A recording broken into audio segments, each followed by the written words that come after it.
Hello guys, आप सभी लोगों का स्वागत है मेरे चैनल एनिमे सेनपाई पर। और आज मैं आपके लिए विनलैंड सागा के एपिसोड 19 को हिंदी में एक्सप्लेन करूंगा। तो चलिए इस एपिसोड के एक्सप्लेनेशन को शुरू करते हैं। तो एपिसोड के स्टार्टिंग में हम लोग शाम का सीन देखते हैं, जहां पर फार्म के सभी आदमी जमा हुए होते हैं और उनके सामने कैटल खड़ा होता है और वो कहता है, सभी लोग ध्यान से सुनो, हमारे पूर्वजों की जमीन जो कि हमें विरासत में मिली है, जिस पर हम फार्मिंग करते हैं और उसकी रक्षा करते हैं, किंग कनूट हमारी उसी जमीन पर कब्जा करना चाहता है। वो अपनी ताकत के दम पर इसे चुराना चाहता है। उन कमीनों ने मुझे एक ऐसे जुर्म में फंसाया जो कि मैंने कभी किया ही नहीं, और उन्होंने ऐसा इसलिए किया ताकि उन्हें इस जमीन पर कब्जा करने के लिए कारण मिल जाए। सभी नॉर्समैन मुझे जवाब दो, जो तुम्हारी जमीनों को छीनने आएगा तुम उनको कैसे सबक सिखाओगे? तो वो सभी लोग कहते हैं, हम उन सभी को मार डालेंगे। फिर कैटल कहता है, बिल्कुल सही योद्धाओं, मैं तुम सभी पर भरोसा करता हूँ कि तुम अपनी ताकत से उन चोरों को कुचल दोगे। तो अब तुम आयरन फिस्ट कैटल के साथ लड़ने के लिए तैयार हो जाओ। इसके बाद फॉक्स स्नेक के पास आता है और वो कहता है, यहाँ पूरे 350 आदमी हैं, लेकिन इनमें भी मुश्किल से 100 ही हैं जो कि अच्छे से लड़ पाएंगे। तो स्नेक कहता है, ठीक है, मुझे बिल्कुल सही नंबर बाद में बता देना। फिर फॉक्स उससे पूछता है, बॉस क्या हम लोग सच में लड़ने वाले हैं? तो स्नेक कहता है, मास्टर जंग की जिद पर अड़े हैं, इसलिए हमारे पास और कोई रास्ता नहीं है। फिर फॉक्स कहता है, इन सभी लोगों का दिमाग खराब हो चुका है, क्या इन्हें सच में लगता है कि ये लोग राजा की सेना से जीत पाएंगे? तो स्नेक कहता है, इन सभी के ऊपर मास्टर का कर्ज है और इनसे कहा गया है कि अगर ये लड़ेंगे तो इन सभी का कर्ज माफ कर दिया जाएगा। अगर उन्हें पता चल जाता कि वो राजा के खिलाफ लड़ने वाले हैं तो वो सभी यहाँ पर कभी नहीं आते, लेकिन क्योंकि अब ये लोग यहाँ पर आ चुके हैं तो इनकी नॉर्स प्राइड इन्हें यहाँ से जाने की इजाजत नहीं देगी, और यहाँ पर जितनी इनकी संख्या होगी उतना ही इन्हें लगेगा कि ये लोग उन्हें हरा सकते हैं। ये सच में एक बहुत ही अच्छा आइडिया था कि इन सभी को इकट्ठा करने के बाद ही इन्हें ये बताना कि ये लोग राजा के खिलाफ लड़ने वाले हैं। और थॉरगिल सच में मेरी उम्मीद से ज्यादा चालाक निकला। फिर वो सामने की ओर देखता है तो उससे ऊपर थॉरफिन खड़ा दिखता है और वो ये सब देखकर वहाँ से चला जाता है। फिर वो पैटर के घर में आकर कहता है, मास्टर लड़ने की जिद पर अड़ चुके हैं, सैनिक इकट्ठे हो चुके हैं और ये जगह जल्दी ही लड़ाई के मैदान में बदलने वाली है। तो मॉर्स कहता है, देखा, जैसा कि मैंने तुम्हें बताया था, हमें यहाँ से जल्दी ही निकलना होगा वरना हम लोग भी इसकी चपेट में आ जाएंगे। तो थॉरफिन कहता है, मुझे पता है, पर तभी वो आर्नहिड और एनर की तरफ देखता है। फिर वो कहता है, मिस्टर लीफ, हम लोग आर्नहिड को इस हालत में यहाँ पर छोड़कर नहीं जा सकते और मेरी चिंता करने का भी शुक्रिया। तो लीफ मुस्कुराकर कहता है, तुम बदल गए हो थॉरफिन, जब मैंने तुम्हें यॉर्क में देखा था तब तो तुम मुझे कोई और ही इंसान लगे थे, लेकिन अब तो तुम्हारा चेहरा भी पहले से बहुत ही बदल चुका है। मैंने आखिरकार तुम्हें ढूंढ ही लिया है, इसलिए मैं तुम्हें छोड़कर नहीं जाने वाला। तभी आर्नेड खांसने लग जाती है और इनर घबराकर कहता है, पैटर ये फिर से खांस रही है। तो पैटर कहता है, इसे पलटो, उसके गले में कुछ भी फंसने मत दो। फिर ली पूछता है, पैटर क्या आर्नेड को यहाँ से ले जाया जा सकता है? तो पैटर कहता है, इसकी हालत अभी बहुत ही नाजुक है, जब तक ये जाग नहीं जाती तब तक हमें पता नहीं चल पाएगा कि इसकी हालत कैसी है। और सच कहूँ तो मैं भी इसकी हालत के बारे में कुछ नहीं बता सकता, और इसके पेट में एक बच्चा भी है। अभी इसके लिए आराम ही सबसे ज्यादा जरूरी है, कम से कम जब तक ये जाग नहीं जाती तब तक तो इसे आराम करने ही देना होगा। फिर लीफ कहता है, तो ठीक है, एक दिन हम एक और दिन का इंतजार करते हैं और देखते हैं कि चीजें कैसे रहती हैं। इधर हम लोग देखते हैं कि वो सभी लोग फोर्ट्रेस की दीवारों को ठीक कर रहे होते हैं और स्नेक भी वॉच टावर पर जाने लगता है और स्पाइडर कहता है, बहुत जल्दी से यहाँ आओ। फिर स्नेक पूछता है, क्या उत्तर की ओर से? तो स्पाइडर कहता है, हाँ, जहाँ मैं इशारा कर रहा हूँ उस ओर देखिए। तो स्नेक कहता है, वो तो उम्मीद से जल्दी ही यहाँ पर पहुँच गए, मास्टर को जल्दी से जाकर बताओ कि उत्तर की ओर से कुछ शिप्स आ रही हैं। फिर वो शिप्स की ओर देखकर कहता है, आखिरकार राजा यहाँ आ ही गया। जिसके बाद हम लोग बहुत सारे लोगों को समुद्र के किनारे देखते हैं और एक आदमी तीर चला देता है, लेकिन वो शिप के पास तक नहीं पहुँचता। फिर बैजर कहता है, बेवकूफ, जब तक तुमसे कहा न जाए तब तक तीर मत चलाओ, क्योंकि तीर कभी भी इतनी दूर तक नहीं पहुंच सकते। लेकिन तभी एक इंसान को एक तीर लगता है, फिर वहां पर बहुत सारे तीर आने लग जाते हैं और बहुत सारे जॉम्स वाइकिंग्स तीरों की बारिश कर देते हैं। और बैजर कहता है, सभी लोग जल्दी से पीछे हटो और यहाँ से भागो।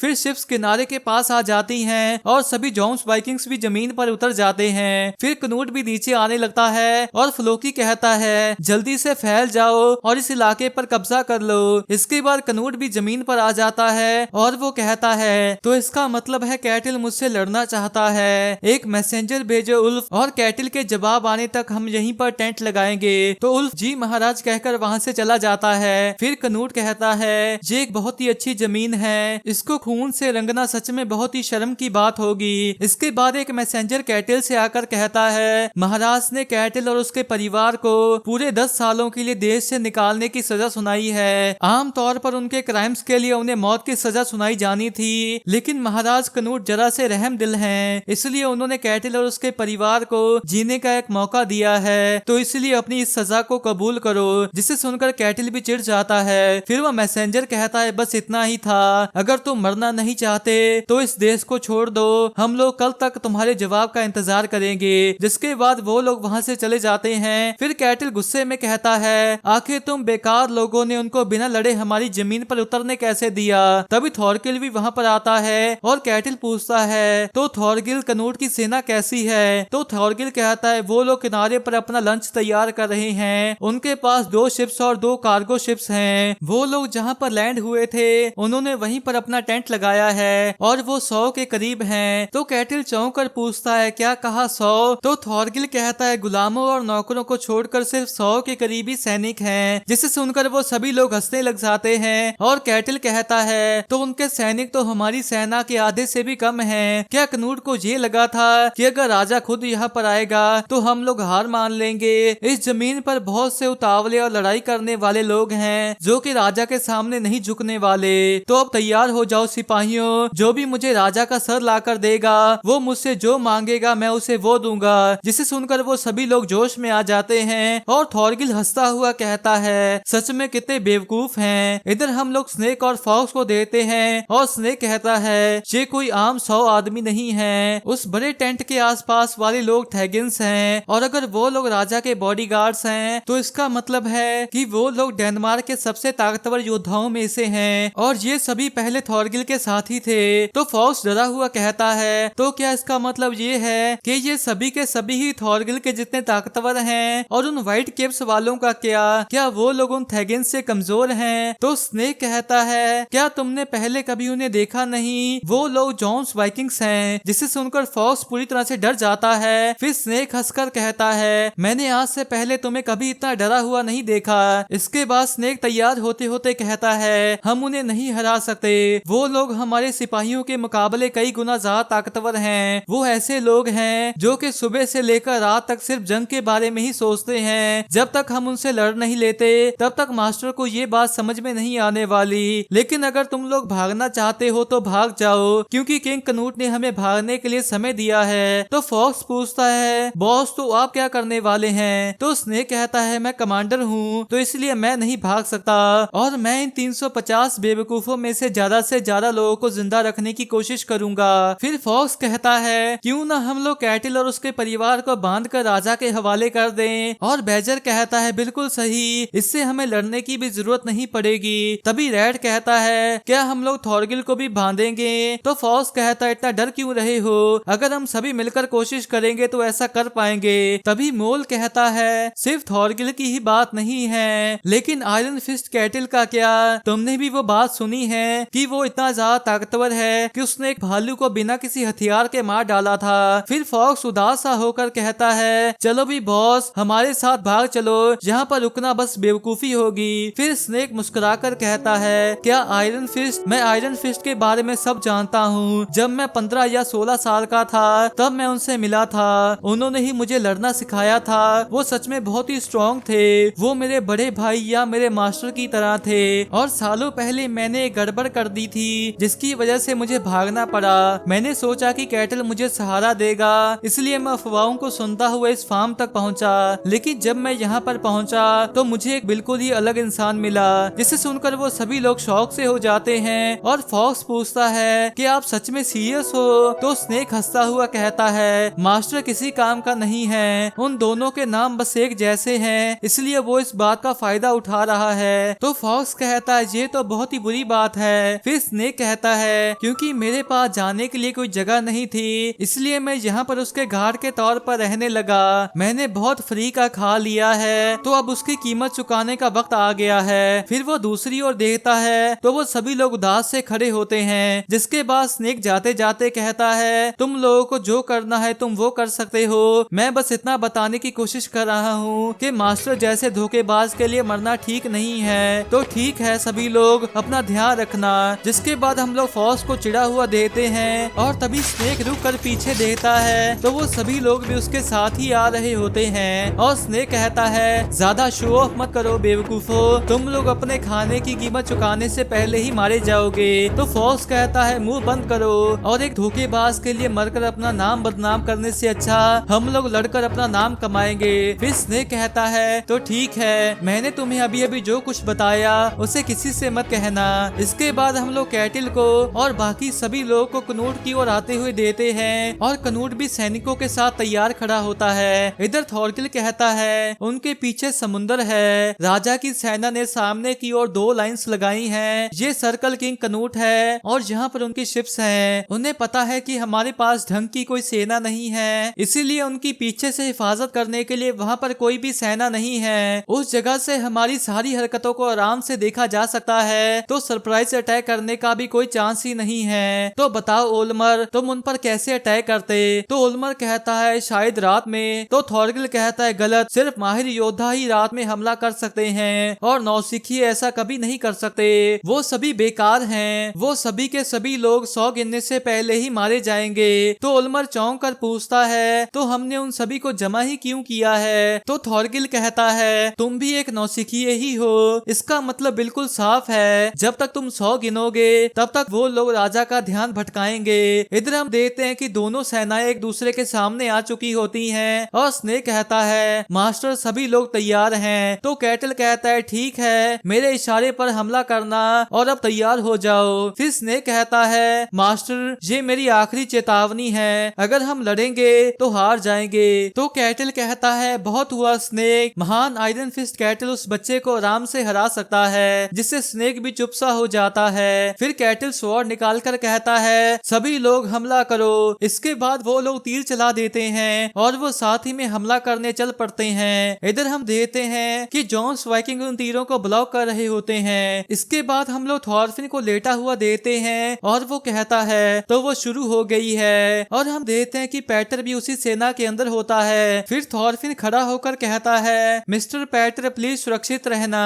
जिसके बाद वो वहाँ से भागकर एनर और बाकी लोगों के पास जाता है और कहता है, दोनों सेनाएं आपस में भिड़ चुकी हैं, तो चलने का यही सही मौका है। फिर एनर आर्नहीड को देखता है और कहता है, धीरे धीरे चलना और गाड़ी को ज्यादा झटके मत देना। जिसके बाद बग्गा इस गाड़ी को चलाने लग जाता है और कहता है, जो कुछ भी होगा उसका दोस्त तो मुझे मत देना, और ये तो चोरी है और अब मैं एक चोर भी बन गया हूँ। तो लीफ कहता है, चिंता मत करो, हमने वहाँ पर इसकी कीमत से ज्यादा पैसे छोड़ दिए हैं। तो बगाइस कहता है, सच में डैड, जब आपको कोई चीज करनी होती है तो आप उसे करने में हद ही पार कर देते हैं। तो लीफ कहता है, वो थॉरफिन की दोस्त है, इसलिए हम उसे पीछे नहीं छोड़ सकते, और वैसे भी अगर वो यहाँ पर रहेगी तो वो मारी जाएगी। इसके बाद हम लोग एनर को उदास बैठा देते हैं और थॉरफिन कहता है, हमें तो ओल्ड मास्टर को गुड बाय कहने का मौका भी नहीं मिला। और इधर एनर बैठा आर्नहीड को देख रहा होता है और आर्नहीड अपने सपने में गाड़ी पर होती है और एक झटके के कारण वो जाग जाती है। और जब वो नीचे देखती है तो उसके हाथ में एक बच्चा होता है और ह्याल्ती भी उसके पास ही सो रहा होता है। फिर गार्दर पूछता है, क्या दोनों बच्चे सो गए हैं? तो आर्नहीड कहती है, हाँ, चलती हुई गाड़ी के अंदर ये बहुत ही जल्दी सो जाते हैं। फिर आर्नहीड सामने की ओर देखती है और गार्दर पूछता है, क्या तुम्हें डर लग रहा है? पर चिंता मत करो, हम लोग इस जंगल से जल्दी ही बाहर निकलने वाले हैं। ये जगह दर्द और निराशा से भरी पड़ी है, एक जंगल जहाँ ऐसे दरिंदे रहते हैं जिन्हें बस खून की ही प्यास होती है। इस जगह पर जिंदगी नहीं पनप सकती, लेकिन हमारे लिए एक बहुत ही अच्छा और गर्म घर इंतजार कर रहा है। ये एक बहुत ही बड़ा और मुश्किल रास्ता है, लेकिन ये दर्द जल्दी ही खत्म हो जाएगा। तो आर्नहीड कहती है, हाँ, तुम बिल्कुल सही हो। तभी वो चौंक सी जाती है और उसे अपने सामने एक हिरन और एक भेड़िया साथ में दिखते हैं। जिसके बाद वो कहती है, पर वो अभी भी यहाँ पर हैं, जिंदगी यहाँ पर अभी भी सरवाइव करने की कोशिश कर रही है। तभी गार्दर गाड़ी को रोक देता है और आर्नहीड पूछती है, क्या हुआ गार्दर? तो गार्दर कहता है, जिन लोगों ने तुम्हारा ख्याल रखा है उन लोगों को अलविदा कह कर आओ, तब तक मैं बच्चों के साथ तुम्हारा यहीं पर इंतजार करूंगा। तो आर्नहिड मुस्कुरा कर कहती है, तुमने बिल्कुल सही कहा, मुझे एनर और बाकियों का शुक्रिया अदा करना होगा। इसके बाद वो असली दुनिया में जाग जाती है और एनर चौंक कर कहता है, जल्दी से गाड़ी रोको। तभी बगा इस गाड़ी को रोक देता है। फिर एनर कहता है, आर्नहिड ये मैं हूँ, क्या तुम मुझे पहचान पा रही हो और तुम्हें कैसा महसूस हो रहा है? तो आर्नहिड कहती है, एनर क्या ये तुम ही हो? और इधर जॉन्स वाइकिंग्स उन सभी को बहुत ही आराम से मार रहे होते हैं और फ्लोकी कहता है, 50 कदम आगे जाओ और उन्हें अपनी ताकत दिखाओ। जिसके बाद वो आगे बढ़ने लग जाते हैं और उल्फ कहता है, जॉन्स वाइकिंग सच में लाजवाब हैं। उन 70 में से कोई भी डर के कारण जरा सा भी पीछे नहीं हट रहा। फिर कनूर कहता है, हमें हमारे सभी थैगेंस को रोक कर रखने की जरूरत नहीं है, थैगेंस की दूसरी लाइन को कैटल को पकड़ने के लिए भेज दो। तो उल्फ कहता है, जी महाराज। और इधर कैटल कह रहा होता है, पीछे मत हटो, सभी एक साथ हमला करो। और हम देखते हैं कि जॉन्स वाइकिंग सभी को सब्जियों की तरह काट रहे होते हैं। फिर कैटल कहता है, और आखिरकार मेरे बेटे कहाँ पर हैं? इसके बाद हम लोग ओलमार को समुद्र के अंदर तैरते हुए देखते हैं और वो किनारे पर आकर हांफते हुए कहता है, मैं अपनी स्वॉर्ड को अपनी पीठ पर तांग कर तैर नहीं सकता भाई, मैं ये नहीं कर सकता, मैं तुम्हारी तरह कभी नहीं बन सकता। और इधर हम लोग थॉरगिल को तैरते हुए देखते हैं और वो कनूर के बिल्कुल पीछे पहुंच चुका होता है। फिर वो पानी से बाहर निकल कर कहता है, किंग कनूर मैं यहाँ पर तुम्हारे पीछे हूँ। जिसके बाद वो मुस्कुराता है और इसी के साथ ये एपिसोड एंड हो जाता है। तो गाइस मैं होप करता हूँ कि आपको ये एक्सप्लेनेशन अच्छी लगी होगी। अगर आपको ये एक्सप्लेनेशन अच्छी लगी है तो इस वीडियो को एक लाइक कर दे और नीचे कमेंट भी जरूर कर दे। विनलैंड सागा का नेक्स्ट एपिसोड मंडे को रिलीज होगा तो उसकी एक्सप्लेनेशन वीडियो ट्यूसडे या वेडनेसडे को आ जाएगी। तो अगर आप उसे मिस नहीं करना चाहते तो इस चैनल को जरूर सब्सक्राइब कर लीजिए। तो मिलते हैं एक और नई एक्सप्लेनेशन वीडियो के साथ, तब तक के लिए टाटा बाय बाय।